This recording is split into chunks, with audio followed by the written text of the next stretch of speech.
habíamos explicado lo que son aproximadamente las máquinas térmicas, ¿sí? Más exactamente, habíamos hablado de lo que son las máquinas, un ciclo de vapor. Así es, allí creo haber quedado, ¿verdad? ¿Cómo se llama el otro chico? Hernán Serpa. Así es, Hernán Serpa. Correcto. Perfecto. Lo que vamos a hacer es, voy a proyectar mi pantalla para que lo entendamos, para que ustedes vean lo mismo que veo yo.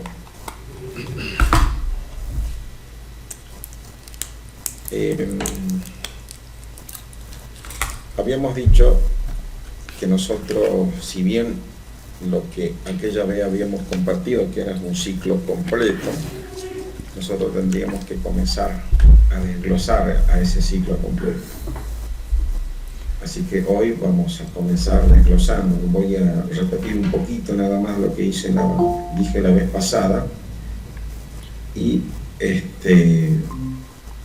vamos a continuar con el desglose. Bien, entonces ahí tienen en la pantalla tienen la filmina pasada. Bueno, primero voy a platicar sobre la filmina. Esto creo que también se ve bien, así que lo deben tener ustedes. Acá lo más grande. La vez pasada hablé sobre lo que es el ciclo completo de un turbogenerador, ¿sí? Recuerdan que habíamos hablado creo haber comenzado por la turbina. Por la turbina, recuerden que es un termomecanismo que convierte la energía térmica del vapor en energía mecánica y luego se la traslada a otro dispositivo mecánico que lo usarán de distintas formas. En el caso del que estamos hablando, que es un turbogenerador, el dispositivo mecánico que se beneficiará con la turbina será el turbogenerador, es decir, el que va a transformar la energía magnética en energía eléctrica. Después les había explicado lo que es este dispositivo que acá figura como condensador, y yo le explicaba que en realidad es un intercambiador. Luego el condensador o intercambiador de calor que figura acá recibe el vapor de la salida de la turbina, lo recibe. Por ahora le diré solamente eso, pero en realidad pasan otras cosas de por medio, es decir, no recibe todo el vapor. Hay una parte del vapor que se va a otro lado, que en su momento le explicaré. Una vez que ese vapor se condensa acá en el condensador, es decir, pasa del estado gaseoso al estado líquido, y recuerdo haberle hecho la advertencia, si bien dije estado líquido, tendría que hablar de vapor con bajo título, es decir, una mezcla de líquido y gas todavía. Bueno, esa mezcla de líquido y gas es transportado o impulsado por esta bomba rumbo otra vez a la caldera. También le había advertido que entre la bomba y la caldera hay todo un sistema, un dispositivo mecánico y termomecánico antes de ingresar el agua impulsada por la bomba hacia la caldera. Y otra vez la caldera envía vapor a la turbina, y así se cierra el ciclo. Recuerden que un ciclo termina donde comenzó, por eso se llama ciclo. Bueno, si lo vemos en perspectiva, acá vemos casi lo mismo, nada más que con algunos detalles. ¿Qué es lo que necesitamos nosotros? ¿Qué es lo que necesitamos nosotros de esto, de todo esto, ¿qué es lo que necesitamos? Lo que necesitamos nosotros es entender, para comenzar o ahondar un poquito, necesitamos entender los distintos dispositivos. Es decir, necesitamos entender qué es un intercambiador de calor. Tenemos esta otra máquina que es una turbobomba. Necesitamos conocer lo que es una caldera. Y al último terminar en las turbinas, ¿sí? Entonces en esta clase nosotros vamos a comenzar a conocer qué son los intercambiadores de calores, ¿no? Verán acá en el intercambiador de calor, que repito es el dispositivo que vamos a comenzar a analizar hoy, está conectado siempre, en este caso a un evaporador o torre de refrigeración. La torre de refrigeración es un auxiliar del condensador. La torre de refrigeración puede ser tan grandes como chimeneas, o puede ser tan pequeña, inclusive del mismo tamaño del condensador. Son fuentes, o mejor dicho, condensadores más eficientes que los tradicionales, debido a que obviamente la eficiencia se logra a partir de un mayor consumo. En cambio, las torres de refrigeración lo hacen con temperatura ambiente. En algunos otros casos reemplazan a la torre de refrigeración por agua, si la instalación se encuentra cerca del mar, con agua del mar. Fíjese que entre el condensador y la torre de refrigeración hay una bomba de por medio, ¿no? Siempre cuando se trata de impulsar volúmenes básicos, siempre va a haber una bomba o turbobomba, o en definitiva un mecanismo de impulsión. Bueno, después vamos a volver a esta parte de lo que son algunos cálculos, pero por ahora vamos a ir a lo que son los intercambiadores. Entonces me voy, le muestro esta filmina, y acá comenzamos con el tema de los intercambiadores de calor. Hay una cosita que, a ver, voy a volver acá. Hay una cosita que me gustaría, a ver, que quedemos en acuerdo.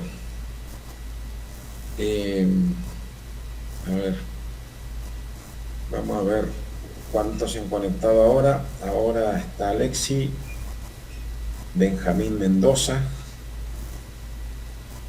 sí, y Hernán Serpa. Perfecto. Bueno, le voy a comentar algo antes de entrar a los intercambiadores. Yo tendría que comenzar con una cuestión de este análisis. Lo tendría que comenzar con el tema del agua, ¿sí? Nosotros tendríamos que hacer un estudio previo al agua, ¿sí? Pero resulta que tenemos muy poco tiempo.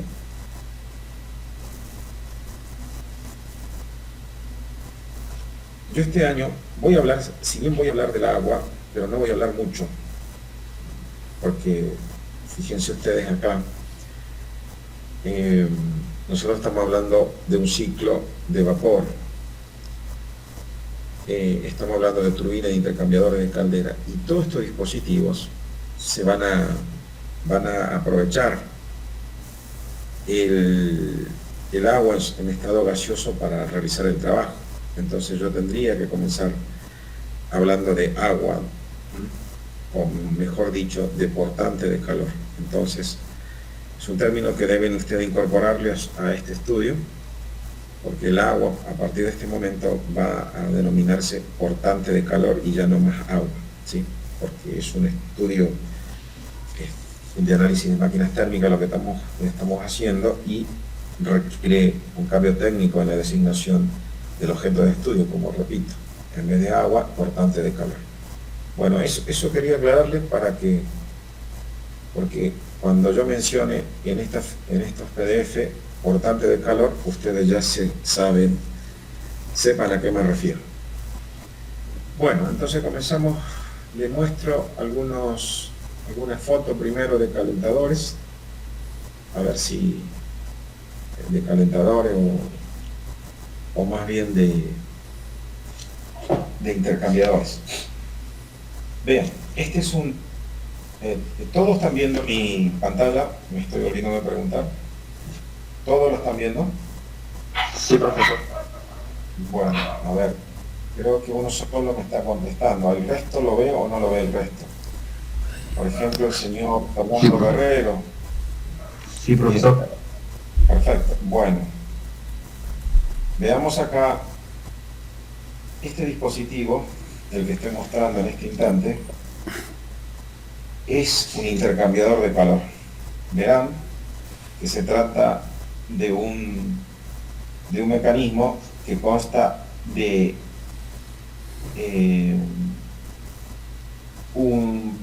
varios metros de cañería,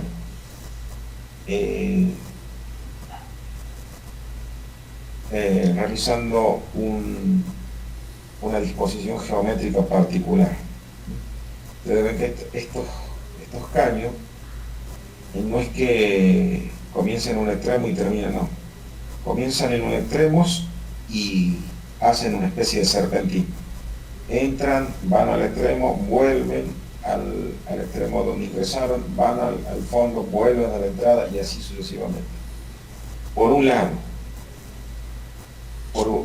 lado me refiero a una cañería, y hay otra cañería, ¿sí?, que hace lo mismo, ¿sí?, también ingresa por un lado, se va hasta el extremo y vuelve. Es decir, que se produce una mezcla de cañerías en este dispositivo. Las cañerías van a ser de distintos tipos. Esas cañerías pueden ser de flujo interno, de contraflujo o flujo de corriente. Es decir, las cañerías van a tener esas disposiciones dependiendo de cómo se haga circular. Eso enseguida ya lo vamos a ampliar. Pero veamos acá. Generalmente, el vapor va a ingresar por la parte superior. Estas dos entradas que ven acá ustedes, ingresa el vapor, ¿sí? Ingresa el vapor y en teoría está saliendo agua por el otro lado. Pero ya hace rato le aclaré que no sale agua 100%, sino sale una mezcla de agua y vapor. Pero hay acá una particularidad, y eso tiene que ver con esta parte que le dije que me está faltando de hablar del tema de agua. Por el momento solamente le diré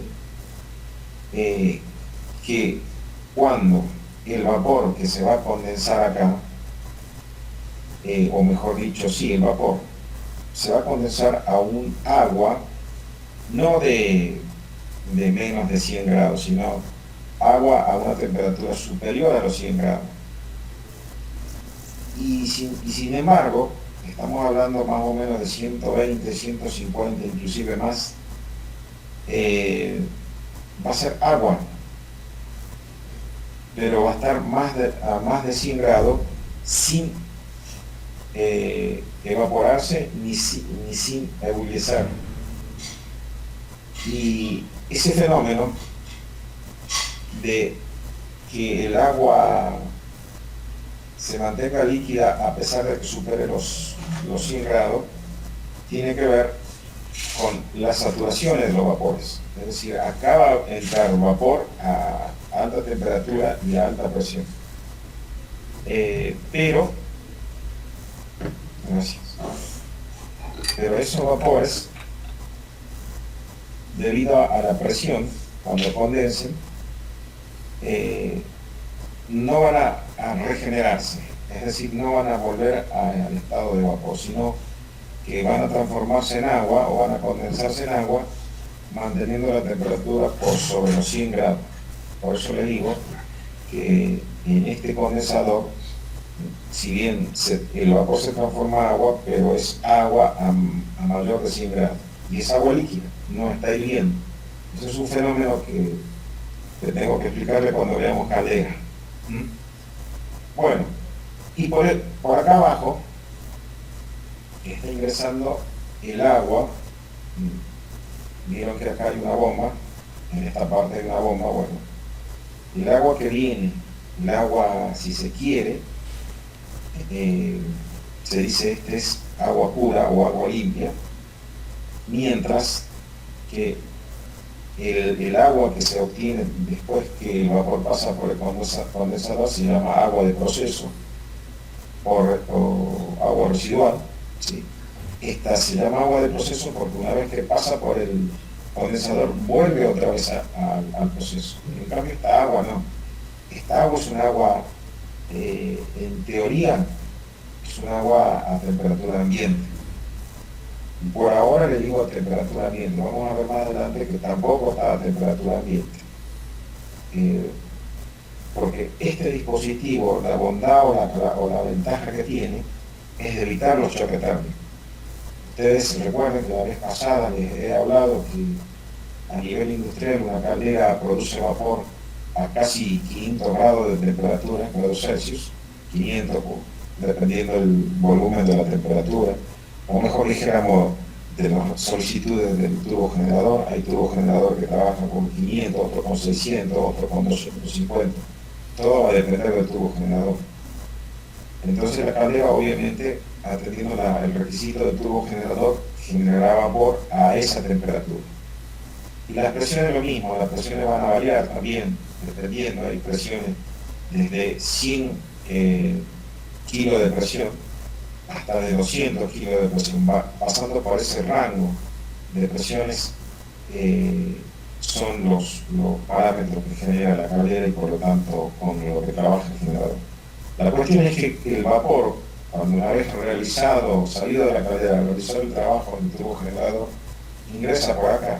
Es un vapor, si bien no con la característica de salida de la caldera, es una característica menor, pero el diferencial térmico no es tan grande. ¿Qué quiero decir con el diferencial térmico?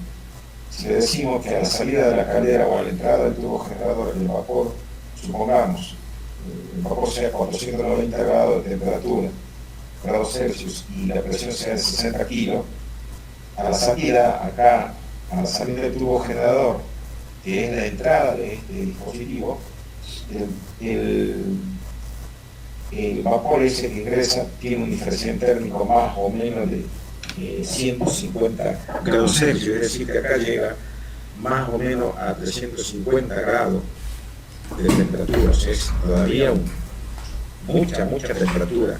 Y la presión más o menos cae entre los 35 y los 45 kilos de presión. O sea que sigue habiendo presión y sigue habiendo temperatura. Por eso no es que acá entra ya el vapor a muy baja temperatura, no. Es un vapor todavía con muy buena presión y muy buena temperatura. Y el agua, ustedes imaginen si el agua viniera más o menos a temperatura ambiente,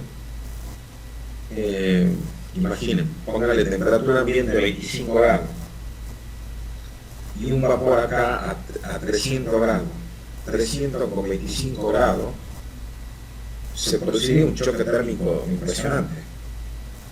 Entonces, la bondad de este dispositivo llamado intercambiador de calor, debido al diferencial térmico que me estoy refiriendo, consiste en eso, justamente en evitar el choque térmico. Cuando digo choque térmico me refiero, ustedes imaginen, a ver,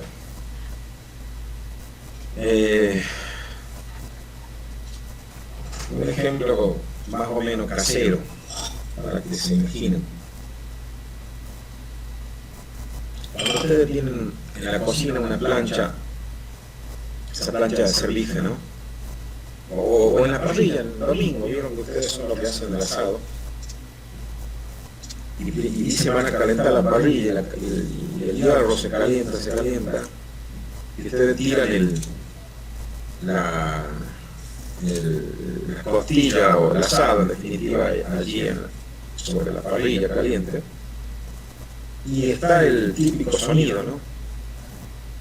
Ustedes apenas ponen la carne en la parrilla e inmediatamente empieza a evaporar.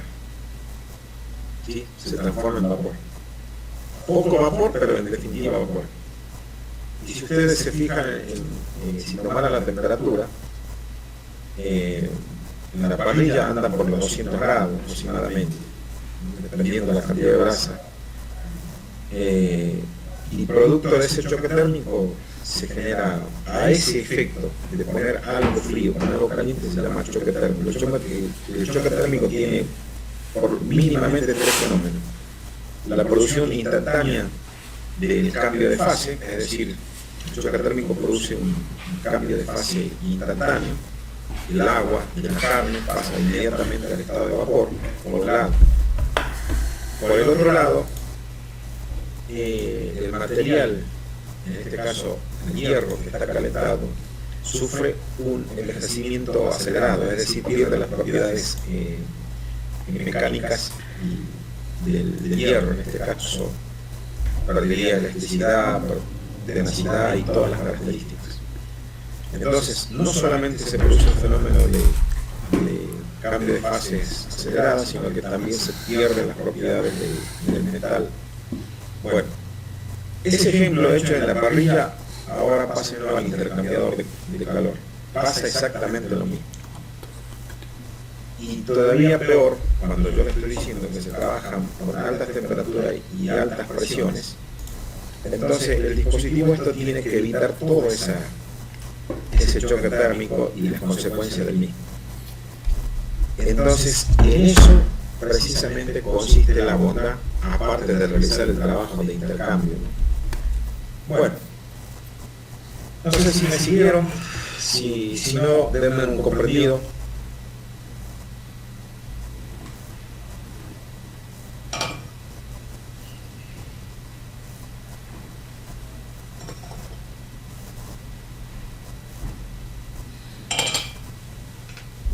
Nadie me da un comprendido, o no se comprendió nada.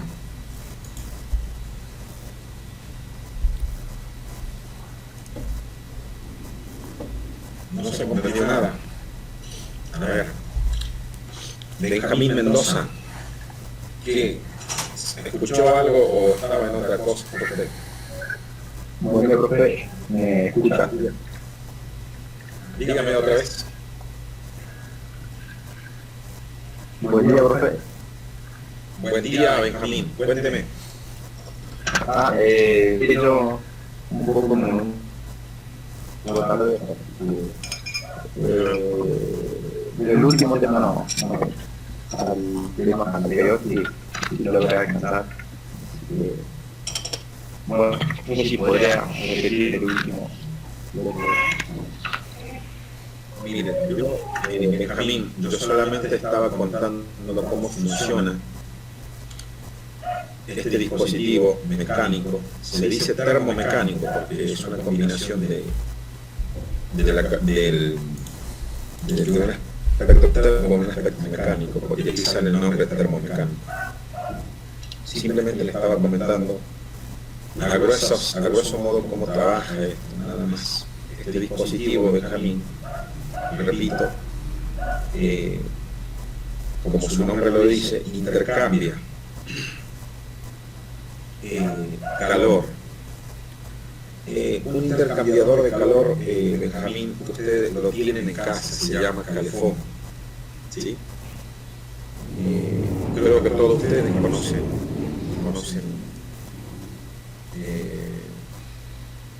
un calefón, o si no, un termotanque, ¿verdad? El termotanque, el calefón, si bien son dispositivos, trabajan con distintos principios, pero en el fondo son intercambiadores de calor. ¿Sí? Los dos, repito, trabajan de distintas formas. No es, si explico uno, el otro trabaja de una forma totalmente diferente. El calefón en casa es un intercambiador de calor recuerdo, el agua circula por en el caso del calefón, ¿no? Insisto. En cambio el termotanque se me parece más a una caldera, pero el calefón sí es un intercambiador neto de calor. ¿Qué intercambio? Bueno, el agua que ustedes, cuando abren la canilla o habilitan la válvula de ingreso de agua al calefón, hay un dispositivo que detecta la entrada del agua e inmediatamente habilita una válvula para que se habilite el gas, o sea, que ingrese gas, y ese gas, en forma de parrilla u hornalla, calienta una serie de serpentinas. El serpentín es unos caños de bronce, de cobre, que en las versiones más económicas y en las versiones más elaboradas tienen un dispersor de fuego, un dispersor de llama, para que no dé el calor directamente sobre el caño de cobre, de medio. Y en cambio en las versiones más económicas, la exposición de la cañería de cobre a la llama es casi directa. Bueno, lo que hace es justamente circular agua por ese caño de cañería de cobre, mientras por el exterior de esa cañería está siendo expuesta a la llama, sea directa o mediante difusores. Y por lo tanto el agua, que en este caso el aportante de calor, va tomando temperatura de las paredes interiores de esa cañería. De esa manera va absorbiendo calor y no suelta a la salida, y exactamente en el grifo obtenemos disque agua caliente. Bueno, ese es un intercambiador de calor, pero ese es un intercambiador de calor doméstico, chiquitito, de casa. Ese intercambiador de calor, que es el calefón, fíjense que no trabaja con alta temperatura ni con altas presiones. El calefón jamás va a permitir que el agua hierva, ¿sí? Y por lo tanto jamás va a permitir que el agua supere los 100 grados. La temperatura que se maneja, pues, son ese rango, de temperatura ambiente hasta temperatura menos de la ebullición, más o menos trabajan en 80 grados máxima temperatura. Y esa temperatura usted la puede regular. Bueno, de eso estaba hablando, no me olvidé tu nombre, Benjamín, creo que es, de eso. Nada más que y extrapolando el calefón de la casa, le estaba contando este enorme calefón, ¿sí?, que se usa en la industria. Pero a diferencia del calefón de la casa, no trabaja con llama, es decir, con la combustión de algún combustible. Este dispositivo termodinámico aprovecha otras variables. Prácticamente el intercambiador se lo tiene que tener en esta versión de generación de ciclo de vapor. Tiene una visión auxiliar, ¿sí?, y inclusive una visión de reciclaje, ¿sí? Tengan en cuenta la palabra que acabo de decir, lo voy a repetir. En un ciclo de vapor, este dispositivo termomecánico llamado intercambiador, o más exactamente condensador, tiene una visión o un aspecto reciclador, ¿sí? Reciclador, porque como dije, aprovecha la salida de vapor para producir o algunos otros beneficios que la instalación requiere, ¿sí? Porque si no fuera así, todo ese vapor que sale tendría que ir a la atmósfera. Entonces, por un lado, el condensador evita de que todo ese vapor se tirara como residuo a la atmósfera, pero no solamente hace eso, sino que vuelve a aprovechar el agua, a ver, para que me entiendan ustedes. Yo no quiero hablar de agua,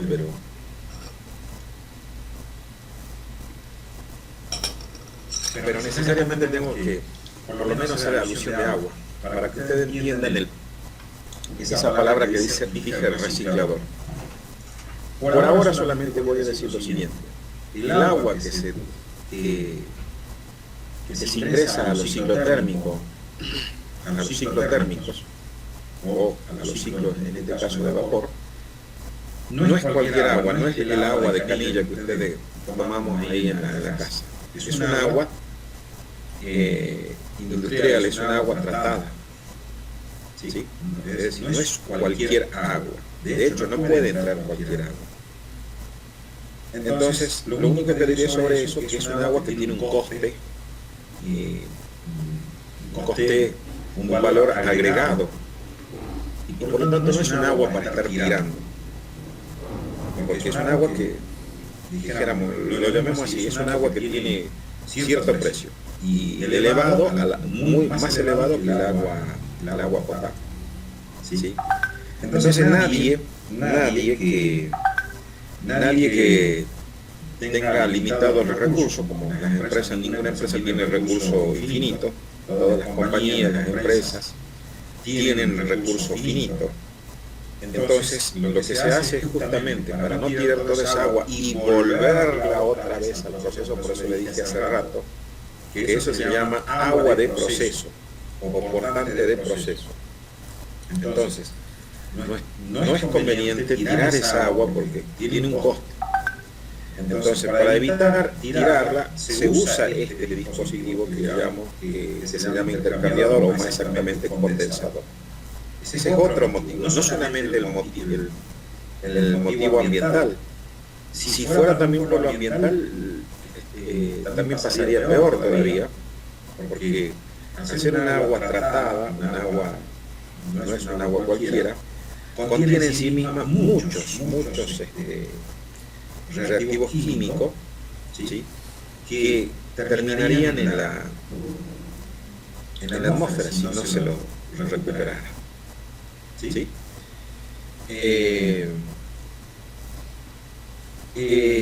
Ustedes podrían preguntarme, bueno, el agua entonces, una vez que se carga la caldera, si recircula indefinidamente. No, tampoco. Lo que se evita es que se evita que la mayor cantidad pase a la atmósfera. No se logra, obviamente. Ustedes recuerden, solamente, miren, una cosa elemental que es lo que les voy a decir. Ningún proceso, absolutamente ningún proceso industrial es limpio como se supone. No como se supone, como nos lo quieren poner, no nos quieren vender.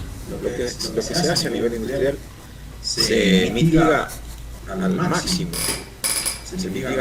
los efectos residuales. Pero todo intercambio o procesamiento de materia implica o incurre necesariamente en la generación de residuos que terminarán impactando contra la naturaleza. Nosotros mismos, como seres humanos, aunque por más limpio que seamos y por más limpito que nos vistamos, siempre generamos residuos, y ustedes ya saben a qué me refiero. Así que en las industrias pasa lo mismo. Se instalan mecanismos como este dispositivo para evitar la generación, por un lado, la generación de residuos en el ambiente, o por otro lado, aprovechar el mismo recurso. No todos los recursos son reciclables.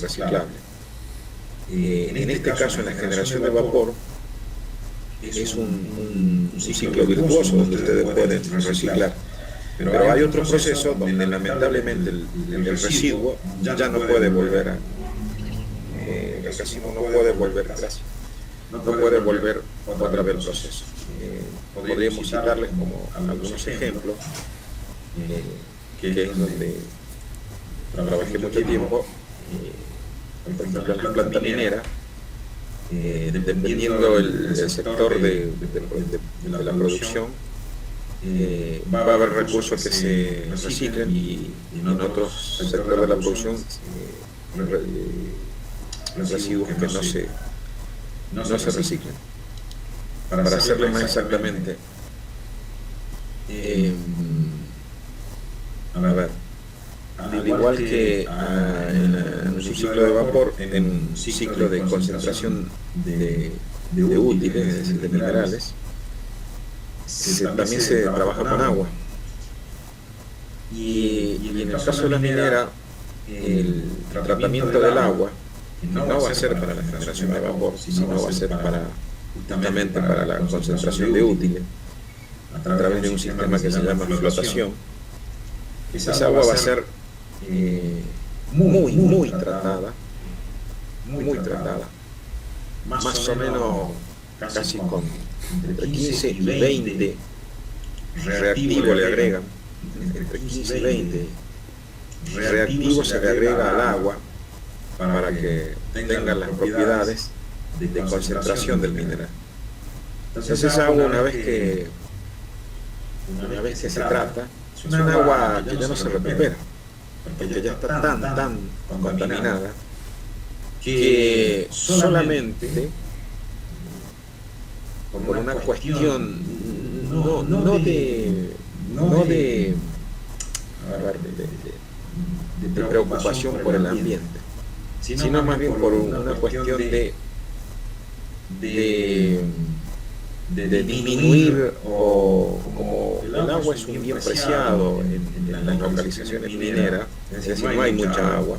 Entonces lo que se hace es tratar de recuperar la mayor cantidad de agua que el sistema lo permita. ¿Qué quiero decir con esto? Que por darle una estimación, el agua del proceso del que estoy hablando es tan sucia que un máximo más o menos entre el 20 y 25% solamente, dependiendo del proceso, vuelve otra vez al proceso. Esa agua residual, repito, entre un 20 y un 25% vuelve otra vez al proceso.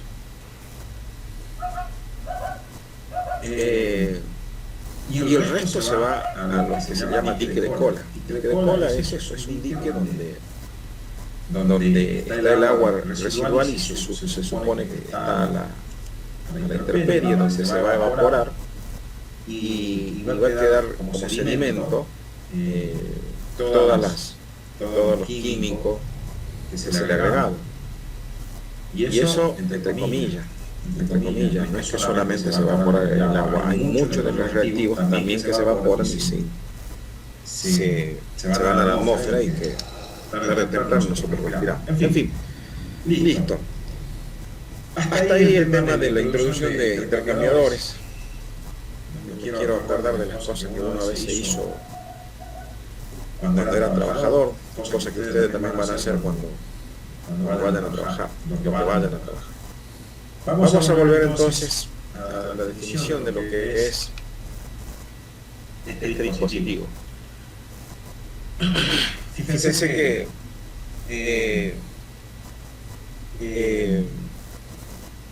van a haber muchos, pero acá vamos a dar una definición general. Hay muchos tipos de intercambiador de calor. Entonces vamos a hacer una definición general.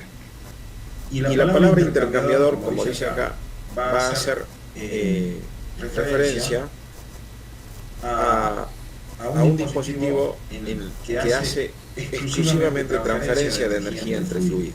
Transferencia de energía entre fluidos. Esa es su definición. Dispositivo termomecánico que realiza exclusivamente. Es decir, que tiene exclusivamente significa que tiene una sola función: transferir energía entre fluidos por dos fenómenos, ¿sí? Dos fenómenos de conducción del calor, por conducción y por convección. Acá hay que analizar bien, acá habla de fluidos. Recuerden que fluido a nuestro nivel físico, son dos, el gas y el líquido. O sea que, por lo tanto, habrá intercambiadores de líquido-líquido, gas a gas, o líquido a gas, o gas a líquido. O sea, ya con eso le estoy dando los distintos tipos de intercambiadores. Y de los cuatro tipos, pongámosle gas a gas, bueno, habrá de intercambiadores de calor gas a gas mediante conducción, o habrá intercambiadores gas a gas mediante convección. Bueno, entonces cuando a mis alumnos uno le pregunte qué es un intercambiador de calor, entonces tendrá que responder es eso, un dispositivo termomecánico que transfiere energía entre fluidos por dos fenómenos físicos, conducción y convección. ¿Sí?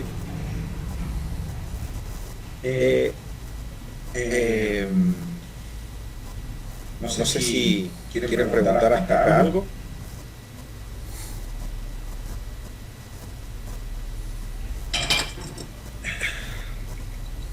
¿Me siguen? ¿No me siguen? Fernando Guerrero, ¿me sigue o no me sigue? Sí, profe, pero te podría repetir de nuevo la parte del intercambiador, la definición. ¿Usted está viendo mi pantalla, Fernando? Ahí está. Bueno, mire, está escrita acá, está siendo proyectada. Pasa que yo le estoy resumiendo, le estoy diciendo que un dispositivo, un intercambiador de calor, cuando alguien les pregunte a ustedes qué es un intercambiador de calor, ustedes tendrán que referir a este artefacto como un sistema termomecánico que transfiere exclusivamente energía entre fluidos.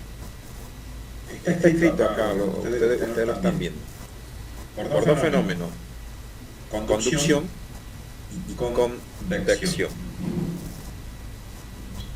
Entonces, Fernando, acá ustedes tienen que tener claro, bueno, ya lo de fluidos ya lo expliqué. Recién, lo que tendrán ustedes como cuestiones nuevas es saber, o mejor dicho, recordarse, porque ustedes creo que lo han visto en física de segundo, tercero, no sé dónde tienen física ustedes, qué es la conducción del calor, qué es la transferencia de calor, o a qué se refiere la transferencia del calor por conducción y la transferencia de calor por convección. Yo supongo, pero a veces las suposiciones son equivocadas. Entonces me gustaría que me den un comprendido ustedes, si más o menos se recuerdan qué es la conducción del calor la transferencia de calor por conducción y la transferencia de calor por convección. A ver, Benjamín Mendoza, ¿será que me pueda recordar?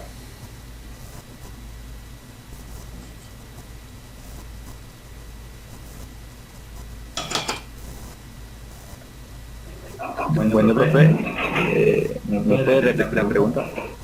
A ver, Benjamín, le decía, si usted no puede recordar a nosotros, ¿a qué se refiere cuando uno dice con transferencia de calor por conducción?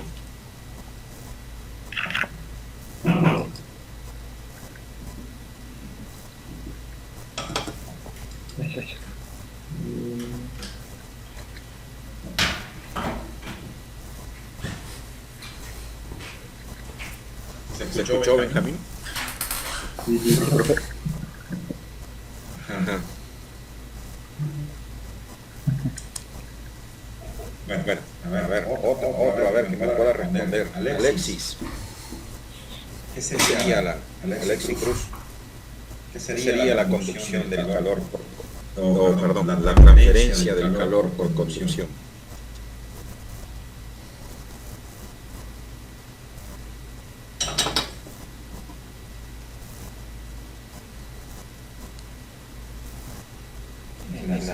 señoritas. Bueno, señorita.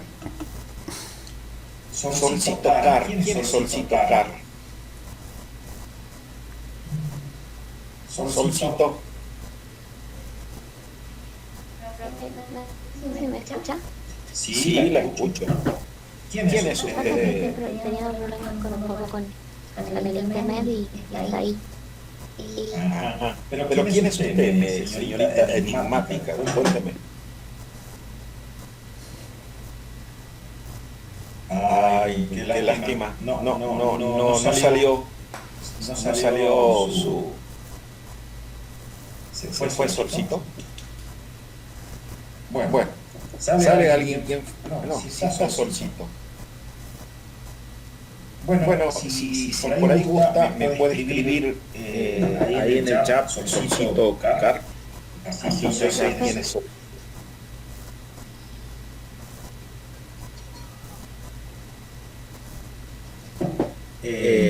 Señorita, no sale, se entrecorta mucho, o por lo menos yo lo escucho muy entrecortado, ¿no?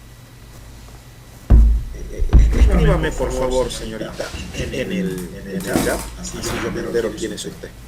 Bueno, sigo. Entonces le había pedido que alguien me diga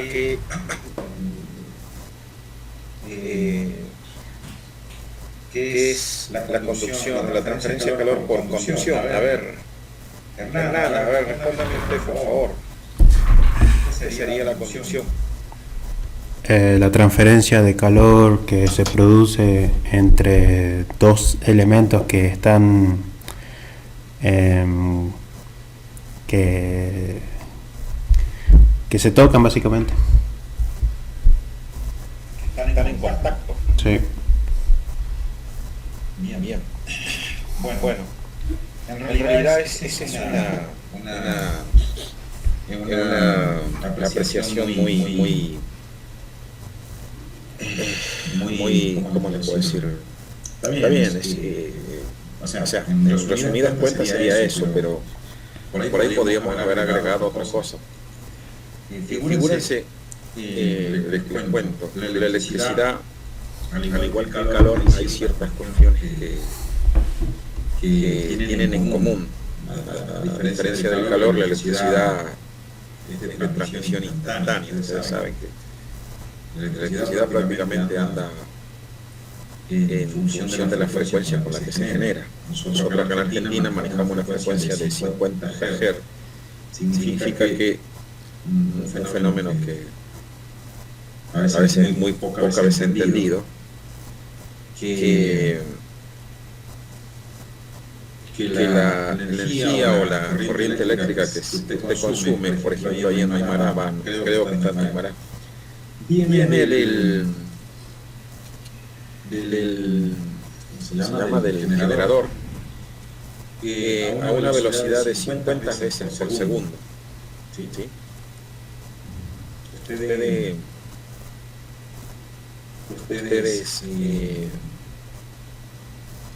no se dan cuenta de eso, pero es decir, que en un segundo la electricidad se corta y continúa cada 50 veces por segundo, por un lado. Por otro lado, el calor es lento, es decir, no se transmite con esa velocidad. Pero ¿qué tiene en común el calor con la electricidad en la pregunta que yo le hice? Es decir, que el calor por conducción, es que tanto la electricidad como el calor se conducen superficialmente en el medio conductor. Ustedes saben que la electricidad en un hilo metálico o en un cable o en un alambre, cuando se conduce, o sea, se transporta, lo hace sobre la superficie. Entonces ustedes pensarán, ¿por qué no hacemos conductores huecos? Porque la parte interior no se produce. O en todo caso, la conducción interior tiene otro fenómeno electromagnético que es largo de explicar. Pero generalmente la electricidad alterna sobre todo, se va a conducir o transferir sobre la superficie del conductor. Y el calor casi lo mismo a diferencia del calor.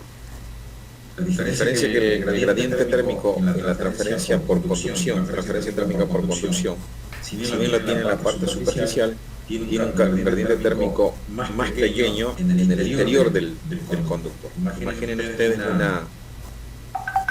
una varilla metálica que se pone en contacto con una flama o llama y la dejan un tiempo y van a ver que el calor sobre la superficie tiene, la transferencia de la energía térmica sobre el metal y sobre la temperatura tiene mayor gradiente que en el interior. Eso significa que el calor se transfiere más rápidamente por la superficie que por el interior del conductor.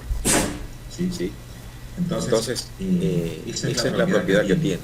Es como que la superficie tiene mayor resistencia térmica que el centro. Y la lógica es clara, ¿no? En el interior de la superficie, en el interior de la barra metálica, es sólido, mientras que en la parte externa o superficial prácticamente está libre. Entonces de allí se entiende por qué la velocidad o por qué el calor se transfiere sobre la superficie más rápidamente que en su interior. Bueno, eso respecto de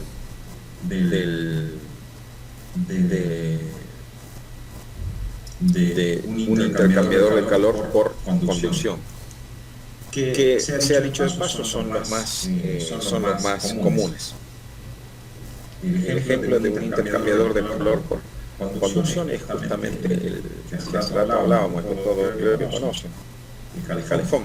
El calefón es un intercambiador de calor por conducción, porque como le dije, hay una llama que calienta a una cañería de cobre y en el interior de esa cañería de cobre hay agua, y entonces el agua circula por el interior de la cañería o arrastrando la energía térmica que transfiere la llama al cobre y del cobre al portante del calor o agua. Así que ahí tienen un ejemplo. A mí me gustaría que otra personita me ayude a entender. Por ejemplo, ya Hernán habló, Benjamín, Alexi Cruz. Si le preguntase a usted sobre la conducción de calor, o mejor dicho, la transferencia de calor por convección, ¿qué me podría decir Alexi Cruz por convección? Convección.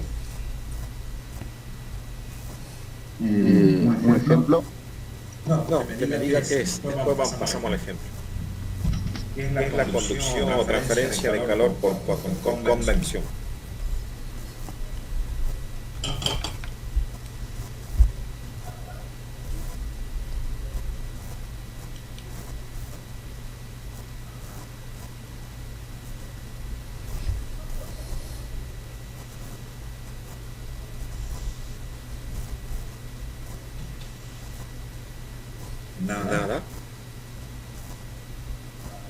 Nada, Alexi.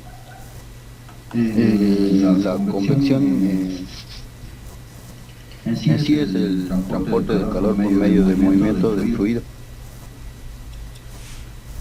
Transporte del calor por movimiento del fluido. A ver, explíquenos qué entendió usted por eso. ¿Qué entiende usted por eso? A ver, deme un ejemplo, a ver si se aclara más. O sea, por ejemplo, en la cocina, cuando ponemos la pava a calentar, la llama calienta la pava y la pava calienta el agua. Pero usted cuando pone la pava en la cocina, la pava entra en contacto con la llama, ¿verdad? Sí. En mi cocina pasa eso. Pero eso es conducción, porque hace rato el señor Guerrero creo que me había dicho que la conducción era por contacto. En el caso de la pava y la hornalla es contacto, no es convección. Así que el ejemplo no sería válido. A ver, otro que nos dé un ejemplo de lo que es la convección. A ver, Fernando, Benjamín, un ejemplo de convección.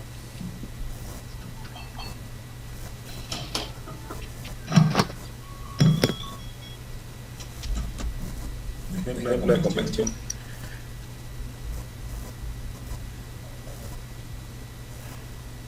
Nada. Bueno, yo le voy a dar un ejemplo. También está en la casa un ejemplo.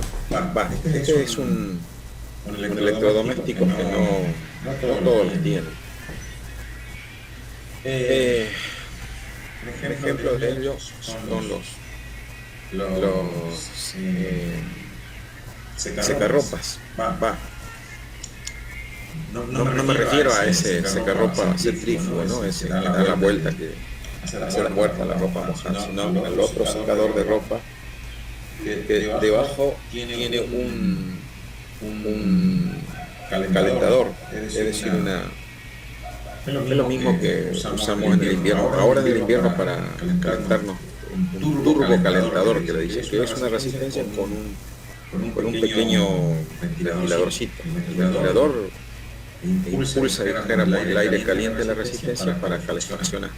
Bueno, los secadores vieron que secan por calor, por aire caliente, hacen eso, ¿no? Una resistencia produce suficiente energía térmica para que caliente el ambiente donde el secador de ropa es chiquito, debe ser 90 de largo por 70 de ancho, es chiquito. Bueno, circula, fíjense que el calentador calienta abajo en la parte inferior del, es como una casita de esas de la nena, esa casita chiquitita de nena, bueno, más o menos así.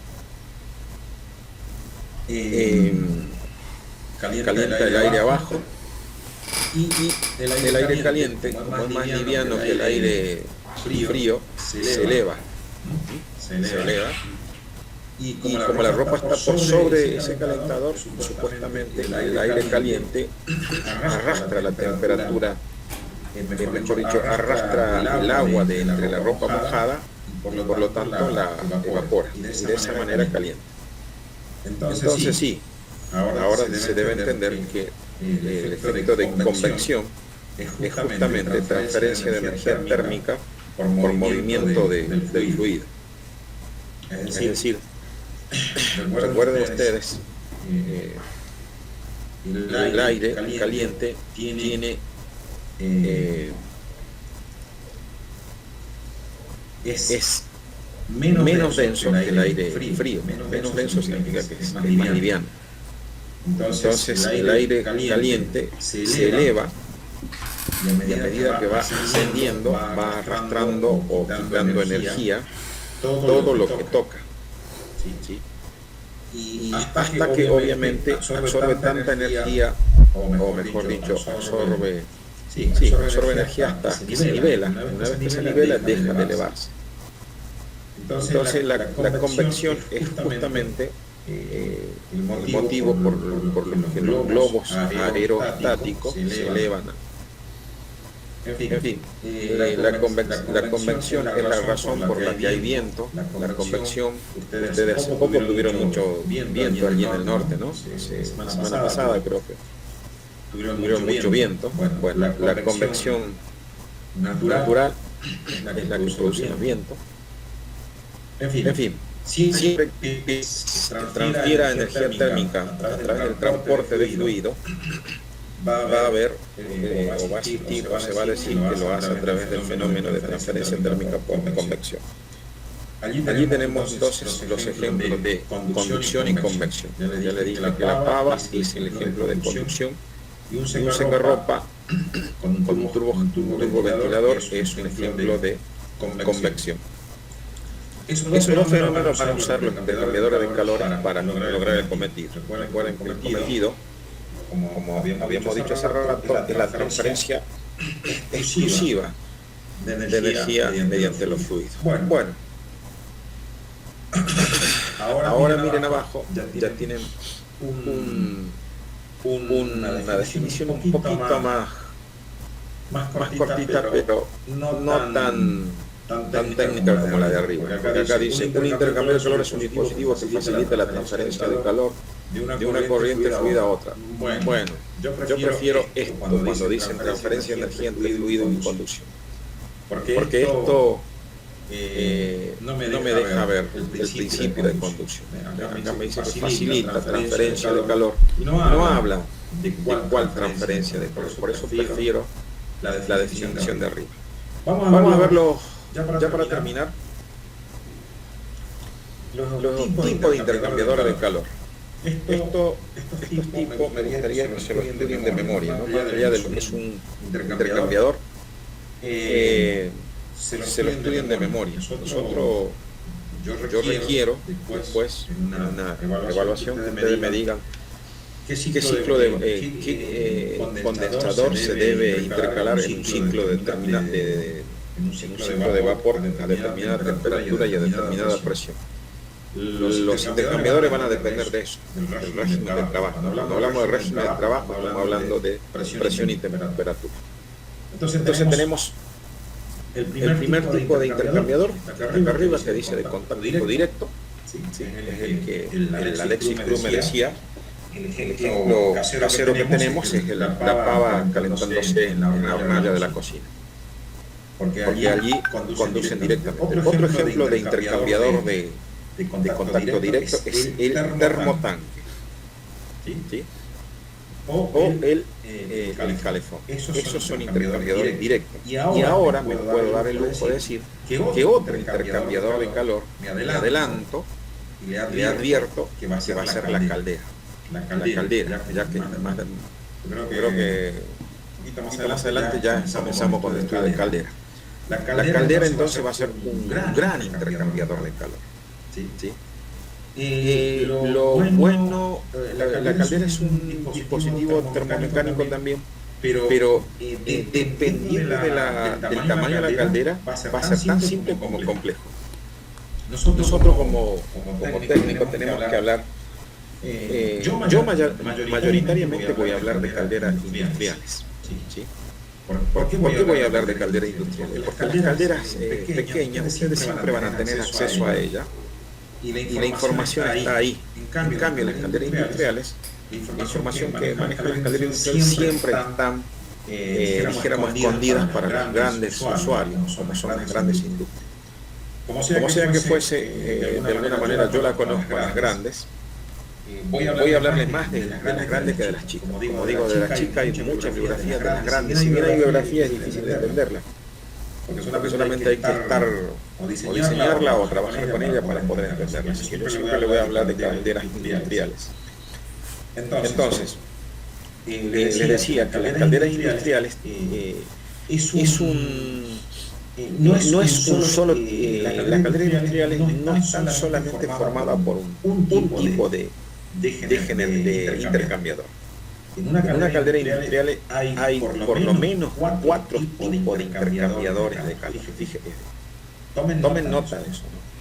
En una caldera, repito, hay por lo menos 4 tipos de intercambiadores. ¿Sí?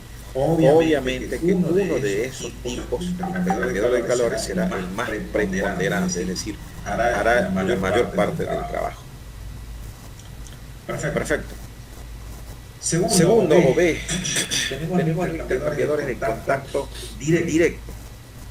Fíjense que la primera también era de, contacto indirecto, mientras que la primera era directo, la segunda son de tipo indirecto, y esas son las más abundantes. ¿Sí? Las más abundantes. A ver. Acá hay que hacer una referencia bien clara. Para que se entienda bien eso de directo. Acá me gustaría que me presten bastante atención porque lo que voy a explicar ahora está básicamente bien aclarada la diferencia entre lo que es directo o indirecto. Voy a comenzar diciendo por un ejemplo. Nosotros acabamos de aprender que los intercambiadores de calores son dispositivos que transfieren energía térmica, en este caso, energía térmica, entre dos fluidos. ¿Sí? Eso debe quedar claro. Entonces, los intercambiadores son dispositivos que transfieren energía entre dos fluidos. Ya le dije que los fluidos son agua y líquido y gas. Y pueden existir combinaciones de líquido, gas líquido o líquido-gas. Son cuatro combinaciones posibles ahí. Pero ¿qué significa directo? Cuando uno dice, usa la palabra directo e indirecto, está haciendo referencia a que si los fluidos van a estar en forma directa o indirecta. ¿Sí? Vamos a poner un ejemplo típico. Creo que ya le expliqué alguna vez, si no lo expliqué, bueno, lo estaré haciendo por primera vez ahora. O debe ser en otra cosa que di la semana pasada, en otra clase o en otra consulta que di la semana pasada. Como la cuestión, supongamos un intercambiador directo, entonces el fluido se van a poner en contacto directo. Un ejemplo de eso es toda vez que entibiamos o queremos, como dice, enfriar el té. Estamos apurados, queremos salir corriendo a la escuela, nos despertamos tarde. Sabemos que vamos a volver tipo 12 del mediodía, porque nosotros estudiamos en la escuela técnica. Y resulta que la mamá nos pone ahí en la pava, ya está el mate hecho y queremos salir corriendo. A veces salimos sin peinarnos. Y le echamos agua al mate, al té, o bueno, creo que nadie echa agua a la leche, ¿no? Debe haber alguno de ustedes que alguna vez ha hecho agua a la leche para enfriarla. La cuestión es que el agua, el té o el mate está ahí en la taza, está a 80, 70 grados, y el agua de la canilla que le van a agregar a usted está entre 20 y 25 grados. Entonces le agregan, ¿sí? Y ahí se produce un intercambio de calor. El agua fría de la canilla, bueno, entre comillas fría, y el agua caliente que se sirvieron en la taza. Entonces allí los dos fluidos, en este caso las dos aguas, se ponen en contacto directo, piel a piel diríamos nosotros, ¿no? Piel a piel. Y se produce el intercambio de calor. El agua fría se va a calentar y el té caliente se va a enfriar. Como resultado tenemos en química se dice una dilución, es decir que la mamá dice ahí en la casa, el té se tira, se pierde sabor. Bueno, eso. Bien. Ese es un ejemplo de un intercambio directo, piel a piel. Y un intercambio indirecto, bueno, se imagina que no es piel a piel, al contrario. Bueno, no sé si me siguen o me entendieron que es directo e indirecto, porque eso es lo primero que tienen que saber para hablar de intercambiador. En muchas industrias primero se produce un intercambio indirecto y al último se produce un intercambio directo, ¿no? O sea, una parte de un líquido, de un fluido de interés se calienta en forma indirecta y luego calentado se va a mezclar con otro fluido, generalmente de la misma especie, como por ejemplo en el caso del té con té o el mate con mate. Son dos líquidos del mismo tipo, nada más que uno más caliente y el otro más frío. Bueno, les decía que los intercambiadores indirectos son los más abundantes y es lo que más tiempo le vamos a prestar. Vamos a ver acá, acá están los nombres solamente en esta primera parte, y después más abajo cada uno de los intercambiadores se van a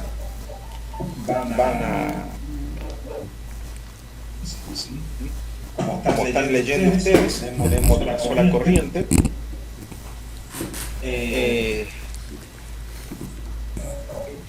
Acá como corriente y flujo, a ver, esto también tengo que aclarar lo que es corriente y qué es flujo, pero desde un punto de vista operativo, ¿no? Desde un punto de vista teórico, corriente es prácticamente lo mismo que flujo desde un punto de vista teórico. Desde un punto de vista operativo significa desde un punto de vista de trabajo, eso es algo operativo. Desde un punto de vista operativo, corriente es dirección, ¿sí? Una dirección u otra dirección, ¿sí? Desde un punto de vista operativo, repito. Y flujo, ¿sí? Tiene que ver también con dirección, pero no dirección del líquido, sino dirección del dispositivo, en este caso de la dirección de las cañerías, o sea, el dispositivo que contiene al líquido, en este caso la cañería. Cuidado con esa diferencia. Repito, estoy dando una diferenciación de tipo operativo y no de un tipo teórico. Vamos a la teoría, corriente y flujo es lo mismo. ¿Sí? La teoría corriente se describe como la corriente es un modelo para analizar un volumen másico o un control de volumen, es decir, un caudal. Deben acostumbrarse con esas palabras que estoy hablando, porque como hace rato le dije, en estos estudios al agua se le llama portante del calor. Yo digo portante del calor y ustedes ya no saben a qué me refiero. También a lo que nosotros llamamos caudal, ya en industria, en análisis se dice el caudal, se dice volumen de control. Y cuando yo hablo de densidad, de masa sobre volumen, en industria se dice control de masa o volumen de masa. Son términos que ustedes tienen que ir incorporando. Yo a veces voy a hablar y ustedes no van a tener idea de lo que estoy hablando. Así que es mejor que lo anoten, lo apunten y cuando yo hable me entiendan. Entonces, la diferencia entre corriente y flujo a nivel teórico, es decir, a nivel de análisis. La corriente, le dije que es un ideal. La corriente es, escuchen bien, creo que en instalaciones, hablando de Bernoulli, una vez le dije que el transporte o el movimiento de un fluido en una cañería se produce lámina sobre lámina. Yo le dije que ustedes imaginasen un líquido fluyendo, transportándose en una cañería. El modelo analítico para analizar ese transporte de fluido, le dije que lo imaginasen como si fuera una resma de papel, ¿sí? Es decir, lámina, un papel sobre otro. En teoría, a los líquidos se lo ven así. No lo vemos como una sola cosa, no lo vemos como lámina que se desplaza sobre otra lámina. Ese es el modelo analítico para analizar los fluidos. Ahora, sobre ese modelo analítico que ya le dije, imaginen una resma de papel moviéndose una hoja sobre la otra. Es así como la teoría o el análisis de fluido lo percibe. Ahora, si yo le acabo de decir que una lámina de fluido, una transferencia de masa, masa líquida obviamente, se entiende como el movimiento entre láminas, entre hojas. Ahora lo que le voy a decir sobre esa definición, que una línea de corriente o simplemente corriente no es otra cosa que una recta que forma ese plano laminar. A ver, a ver si me entiende. Ahora, yo voy a hacer esta explicación más y después voy a ver si me entiende. Matemática, no sé, primero o en segundo año, ustedes seguro que le dijeron que una línea o una recta está formado por una sucesión indefinida de puntos, ¿verdad? Una recta no es otra cosa que un conjunto de infinitos puntos. Y después el profe de matemática o la profe, no sé qué van a tener ustedes, le dijo, si eso es una recta, un plano no es otra cosa que una sucesión infinita de rectas. Dicho de otra forma, una recta está formada por infinitos planos, una recta está formada por infinitos puntos y un plano está formado por infinitas rectas. Bien. Ahora yo lo que le voy a decir, sí, dado que un plano está formado por infinitas rectas, ahora le voy a decir, si les dije que el agua en una cañería son infinitas, son muchas láminas superpuestas, ahora yo le voy a pedir que imaginen que de esa hoja o de ese plano que conforma la hoja, imaginen solamente una recta. Bueno, esa recta que pasa por el centro de la hoja es la corriente. Así se debe entender la corriente. O sea, es solamente una recta.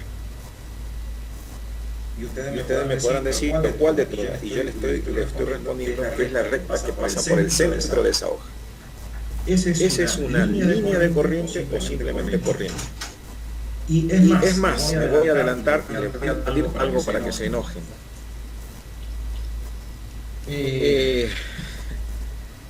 Porque a mí me produjo enojo cuando yo no aprendía por primera vez.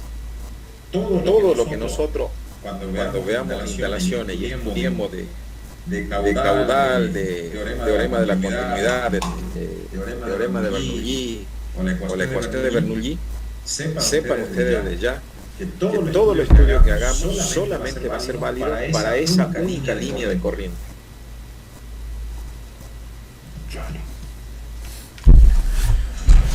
¿Me han entendido?